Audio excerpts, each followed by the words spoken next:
On the 21st of September, the International Day of Peace, if anyone knows about it. After 7 months of grueling fighting in Ukraine, Russian President Putin announced mobilization.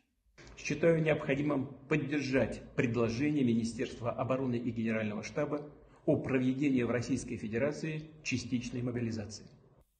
But do not be fooled, this mobilization is only partial in words. In fact, the Kremlin has not indicated any restrictions on this mobilization, which allows to take almost every man into the army.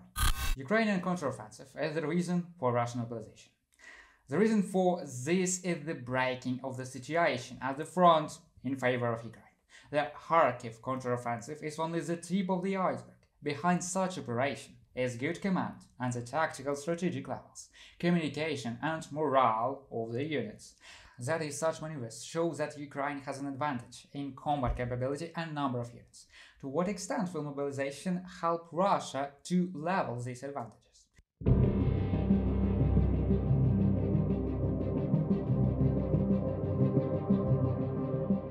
In the short term, it will not be able to change the situation. Ukraine still has at least several months before new Russian units will be trained and thrown into battle. On the contrary, the announced mobilization may weaken the Kremlin's position. First of all, this is a new war. The struggle for the initiative here is also on the information front. And now Russia is most vulnerable. The shock of mobilization is still in the Russian society. Protests in the cities have not yet faded. If this is reinforced by another breakdown of the front in Kherson or Donetsk, for example, the Russian system will suffer a serious blow.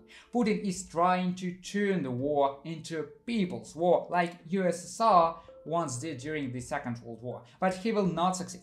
Because the Soviet system had greater potential, the current Russian government largely bases its policy on the imperial past, on nostalgia for lost borders and strengths. In Russian historiography, the struggle of the USSR against Nazi Germany is known as the Patriotic War, and Putin seeks to turn the struggle with Ukraine from an venture into a national war. But we have arguments why it will not succeed. First, no matter how much Putin would like it, Russia does not reach the totalitarian USSR of the 40s. Russian society of today is people of wealthy by the standard of the 20th century. They are not used to the system of terror and fear. The second, the Soviet system all previous years worked for war and prepared for war. Moscow was not prepared for the conflict with Ukraine, and mobilization became a forced step. This war for Russia was quite racist in nature. If you look at the number of dead in different regions of Russia, you can see that most of them were natives of the poorest republics, among them in particular Dagestan. It was in this region after the announcement of mobilization the most massive rallies took place.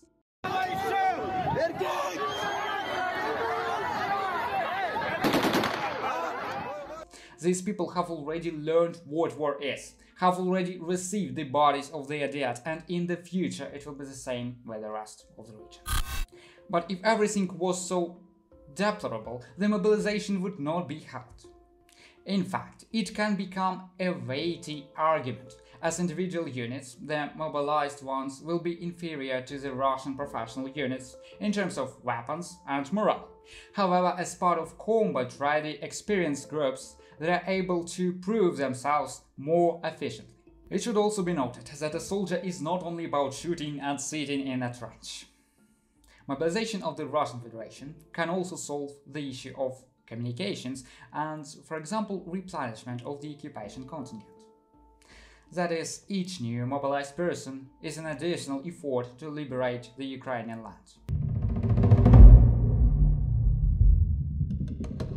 In various information sources, both Russian and international, there is a discussion about how global this mobilization is, how many people will be drafted.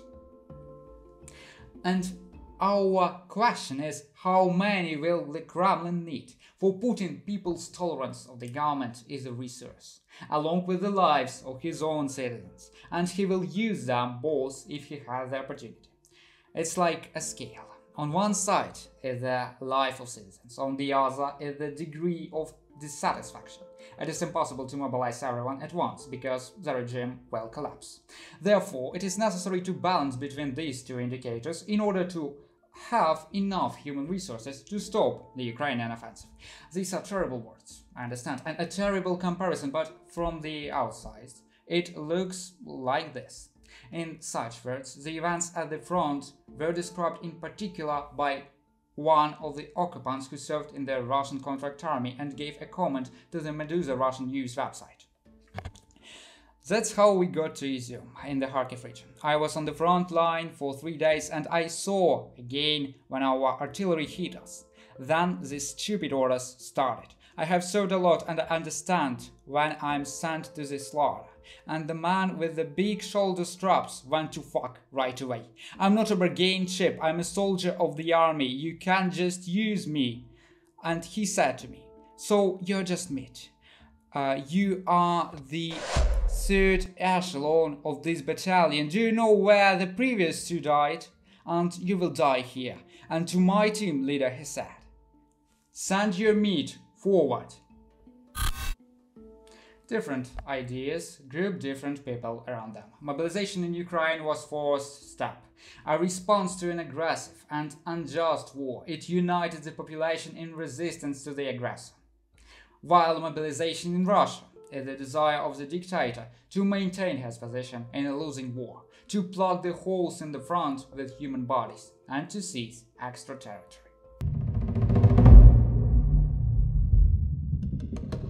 As NATO Secretary General Jens Stoltenberg noted, if Russia stops fighting, there will be peace. If Ukraine stops fighting, it will cease to exist as an independent sovereign nation in Europe. With each new day, the Russian regime chooses between the lives of its citizens and fascism, and every day this answer is the same. Mobilization will prolong the war, and that is certain. More young people on both sides will die. Perhaps the Ukrainian offensive will become less active on some fronts, and all for the sake of the largest state, in terms of area, to be able to keep a share of Ukrainian territories for an hour or two longer.